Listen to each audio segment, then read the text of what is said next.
She is fully recovered from the marathon, I think. I know she's here. The very famous Susan Hogan will be my guest tonight. She, of course, is the stalwart consumer reporter. Don't be out there screwing around with the consumers or Susan will get you. But we'll touch base a little bit on that. But she had an inspiring Monday, as so many New Englanders and Americans and worldwide participants did, in that she finished the marathon. And she's no worse for the wear, except yesterday might have been a little trouble. She'll tell us about it. Welcome aboard. It is great to have you in. Thank you very much for tuning into the Dan York Show weekdays, 7:30 and 11:30. No pine tar on my neck, but as a Yankee fan, I'm a little embarrassed, but not really, about what's going on with that. We'll talk about it in the rundown because Jess wants to. We got a little Red Sox-Yankee thing going on here. We found a lightning rod to run in 2014, we think. And we have economic plans from the Democratic candidates that are really not very inspirational. One of them's really smart, though. This is just dumb. You know, I hate it when I have to agree with the ACLU. But the ACLU is right. I'll tell you about that. What else do we have, Laura? There are some folks who think that Link Chafee's running around the world too much. I don't happen to feel that way. The postal workers and Staples, a complicated conversation, and the controversy at Fenway last night. Oh boy, let's go. Let's dig in. Yeah, so yesterday afternoon, I guess, we had this new candidate who embarked on the scene, and he caused the phones to ring off the hook on the Dan York radio show, weekdays noon to 3 on WPRO. His name is Cormac Lynch, and he's running for a 1st District seat. He's a 29-year-old former Marine, an East Providence firefighter. He went to URI, then he got his degree in finance. He went to Wall Street. Now he's back and he's building a nonprofit to help combat veterans afford college. This guy seems like the total complete package. And just playing snippets of his hello speech at the Hotel Viking in Newport to the radio listeners today inspired them. The phones rang off the hook. Here's a short excerpt. So why has it taken us 13 years and counting to defeat an enemy in Afghanistan that receives no state-sponsored funding, trains on monkey bars, wears ski masks, and fights us with rusted-out AK-47s from the Soviet occupation?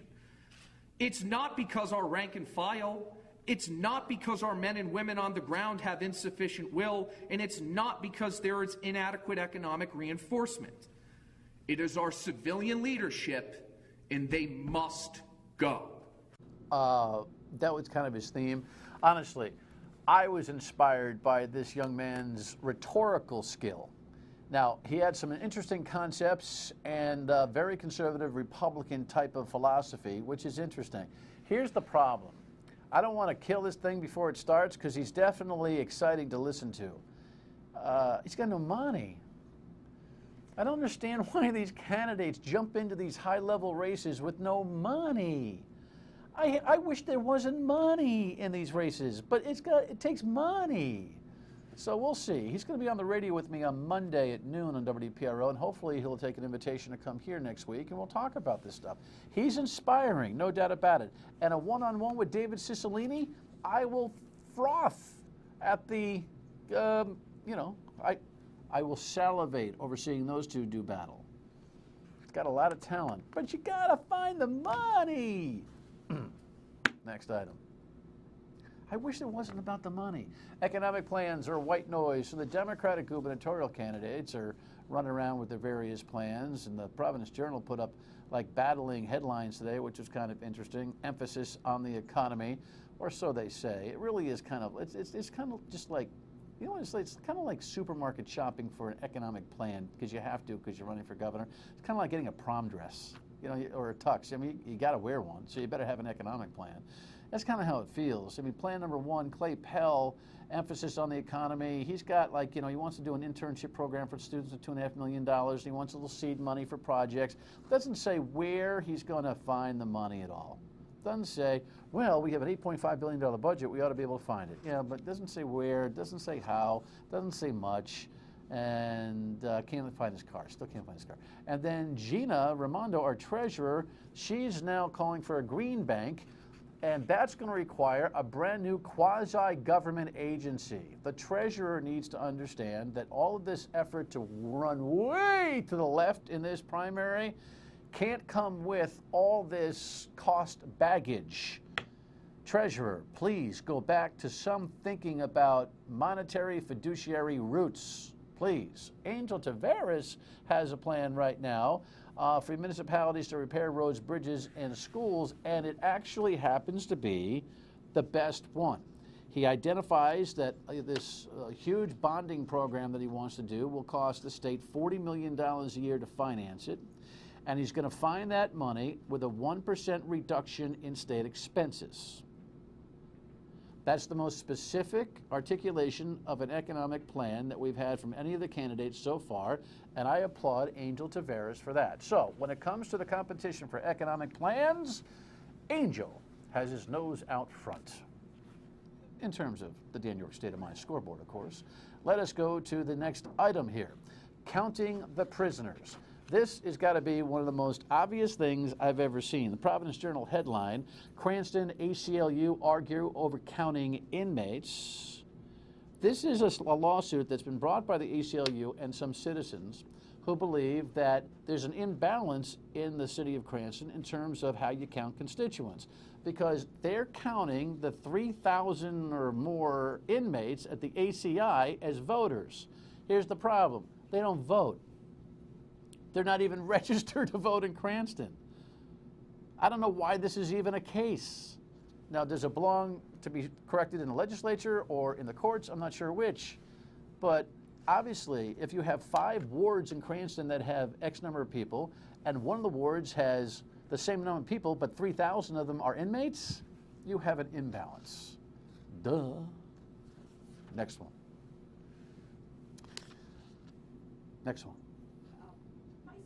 Come on, Laura, unjam that button. There we go. Well, we couldn't find the next one, but we can find the headline.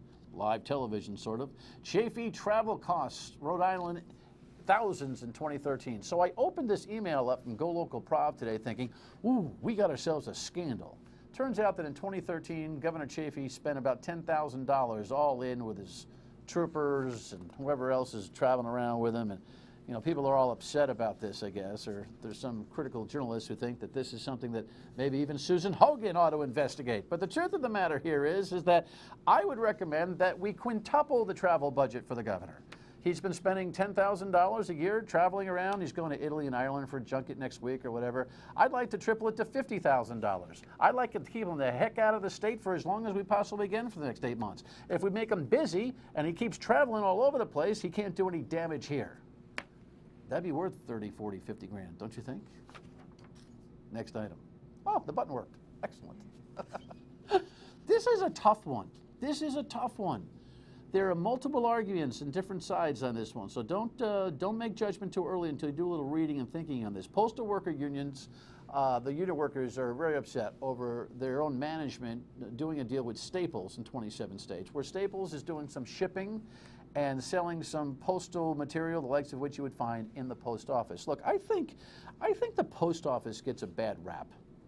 I think postal workers are, by and large, hardworking people who offer a service that I think, maybe I'm just an old-fashioned guy, but I'm still fascinated over the idea that I can put an envelope in my mailbox on a Monday morning and it arrives in California on Wednesday afternoon on time and not damaged.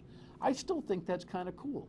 Now look, consumer behavior's changed, a lot of email, da-da-da. I get less mail protesting from the television and radio show like I used to. I used to get, you know, dozens of letters a week. Now I get 2. And by the way, if you don't sign your mail to me, I don't read it. I just throw it away. Gutless. Put your name on it if you got a complaint. Anyway, I don't have a good feeling about Staples. I don't mind them, but they're a big box store. They've taken out just about every small business of their ilk in America. So, you know, that they need some kind of a trail, a lost leader for people to run into the store. On this one, if I had to flip a coin, think, you know, who am I with? I'm with the postal workers.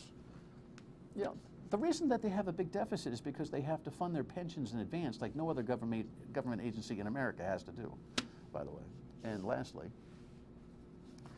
Yeah, okay, so, all right, let me play this. Mr. Pineda on the mound for the Yankees yesterday gives up a couple of runs. It's cold out. He goes in the dugout and gets some stuff on his neck. Do we have video of this? Do we have the manager? We just have the manager, right? We have the manager. I guess from what I understand, he had a hard time gripping the ball, and he put it on in the second inning. Obviously, that's a problem, and we're going to have to deal with the consequences, and Michael's going to have to deal with it, but we'll get through it. You did see it, though, when you went out there, the umpire went out there? No, I did not. No, I did not. I never saw it on Michael, so I didn't look at Michael.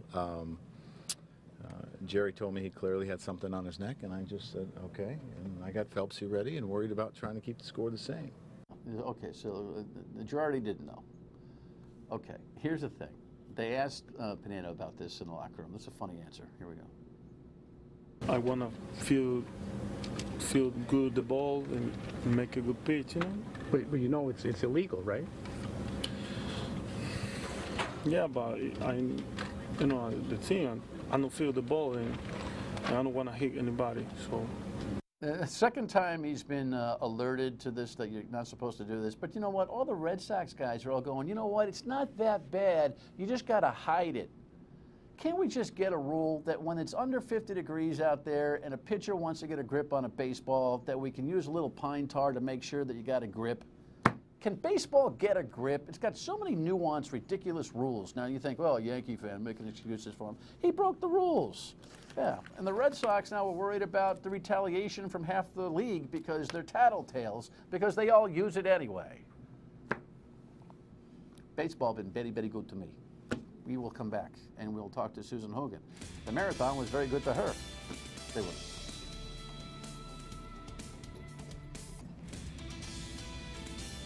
I thought she was fine, but now that she's recovered. Last night you might have been expecting to see Susan. We didn't say anything on the TV show last night because we're trying to cover for each other. Great pictures of at the marathon and finishing the marathon. Susan Hogan needs no introduction. Call for action at 12 or 12 call for action. What is it? 12 call for action. Call 12 for action. Yeah, there you go. There's 3 ways to say it. It's all good. Just if you've got a consumer problem, you know who you're talking to. That's right. You don't look as bad as the report from yesterday. Oh, man. What And happened? I'm wearing my heels today, too. Very nice. You know, You I don't can run in walk. those. No, I don't run it. Oh, You got yeah. your suit on and everything? I do. I've got my Get medal your- to get your prove. medal. Yes. Congratulations. Thank you so much. Second marathon. Second marathon, first Boston. 5:20 you finished it in? Oh, yeah, and I don't even Struggle? like to talk about it. Yeah, and the story about the struggle is what makes this Boston Marathon what it is. And, you know, my first marathon that I ran was like clockwork. Ran it in 4 hours and 2 minutes, which was amazing. I did the Newport Amica Marathon in October. Fabulous marathon. I felt great. And the Boston Marathon, as everyone will tell you, is when you go to this, you're not going to try to break any personal records. It's not about that. It's about why you're running. And why I was running was for Team in Training, which is for the Leukemia and Lymphoma Society, for my dad, who had, from non-Hodgkin's lymphoma and then from mesothelioma. And, you know, when I applied and wanted to start running for the Boston Marathon, it was for me. But when I crossed that finish line, it was for something much bigger than myself. And when I started off doing great. It was amazing. The crowds are like 10 people deep. And I was at mile 16 and my kids were there. My mom was there and it was great to see them. And I felt awesome. I was like making amazing time, feeling good. And then at about like miles 18, 19 What's the or middle so. of Heartbreak Hill? Exactly. Heartbreak Hill starts at about mile 20. I started feeling like something's up. I did not feel well, and which is so unlike me because it's never happened to me. I actually even made a visit to the medical tent, which I've never been inside of. So, you know, I got my money's worth from the Boston Marathon. And I thought I was dehydrated. I wasn't. Long story short, I'm still out there, and I'm at like mile 23 or so, and seriously, out of nowhere, I'm walking, and I've never walked in a race ever before. This woman comes up from beside me, bright blonde, spiky hair. She said, I'm 73 years old, and this is my 33rd marathon. How are you? And I said, oh, I'm struggling. She said, my name is Sandy. What's yours? And she was trying to get my mind off of how I was feeling, and I was like, well, I'm looking at my GPS watch. And I said, my time is off. I'm doing horribly. She said, do you have 2 legs? I said, yes. She said, you're running in the Boston Marathon. Stop complaining. I said, okay. And I started to have tears, and she said, seriously? Get moving. She's like, you and I, let's run to the next stoplight. I said, okay. So we ran together to the next stoplight. Then we stopped, and we were walking a little bit. And she said, hey, you know, you don't know. I'm like, no, I just don't feel well. She said, again, get over it. We'll get through this. And then all of a sudden, out of nowhere, was this other gentleman who was struggling. Same thing. She says, get over it. She looked at the two of us. She said, see the Citgo sign? You're almost there. I'm 73 years old. I'm staying back. I'm going to walk over. But this is your first Boston Marathon. You two together, you're going to do this together. Run the rest of the way. I looked at this stranger. His name is Kevin. I grabbed his hand. He grabbed mine. We were like, let's do this. And together, we did it. And we took a right on Hereford, a left on Boylston, and there was the finish line in front of me. And there are pictures, the official Boston Marathon pictures of the two of us running together over this finish line. And it was what the Boston Marathon is all about. It's about the spirit. A few people have said to me that this blonde woman, this little old lady, was my father. That I'm not really sure about. But you know what? I'm like looking at it as just this woman who just pushed me to the end. And it was what I needed. It's great. What? Seriously. The easiest interview I have ever When you had interview a reporter, they just keep talking. in my career. I have one more question. Okay, sorry. Next. Don't go anywhere. You know, I was kidding Susan about the easiest interview, but it was great. It's great to hear you speak about your experience that way, because you have, whatever physical challenge you've ever had that you've ever accomplished, or anything you've ever accomplished that took a long time to prepare for and the like, there's such a feeling of celebration that goes on. And it's not about, you're not bragging, you're exuding the experience, which is almost too powerful for words, isn't it, when you run a marathon? You are absolutely right. It is, and we kept calling this. And that story was special, because if those two people hadn't helped you, you wouldn't have gotten there. Absolutely, or you know what, and you know this too. It's like you train for so long, and you sacrifice so much of your family's time, and of your time, and then also when you're asking for money for people to donate to your charity, right, you feel like you've got so much on your shoulders to accomplish this and to cross that finish line. They'd all write the check anyway, but right. But still, you kind of feel that. But you know, and as our team and our coaches kept telling us, is look at the Boston Marathon as not as a race, but as a victory lap. Truly, that's how you have to look at it. Never any anxiety about security, safety the entire day? None. I will say, when I got there to Hopkinton at 7 in the morning, the security forces outnumbered the spectators and the runners. It was very early still, but there were state police from all of the states in New England. We had ICE there, U.S. Marshals. The walk to Athletes Village, which was about a half-a-mile walk, was just loaded with security. I would imagine that makes you feel good. This is some of your video. Yep, this is from the starting line. That's some of the TV tents that were there.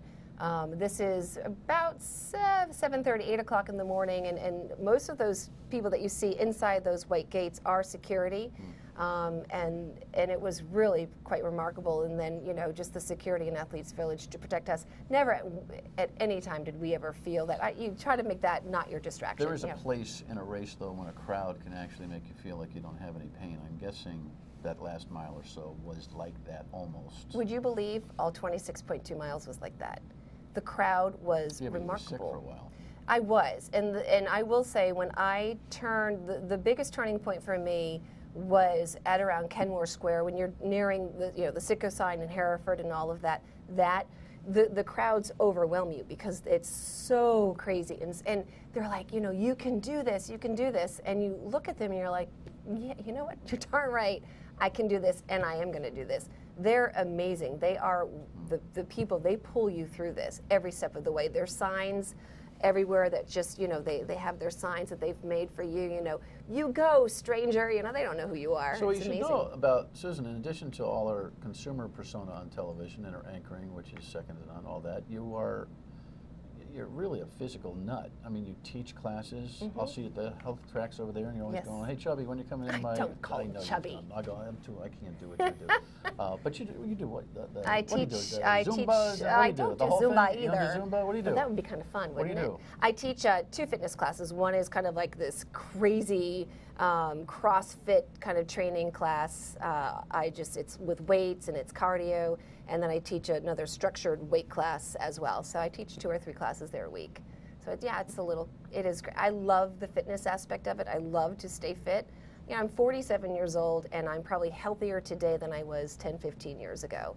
And what better role model can you have for your kids except for to be like this, you know? It's good.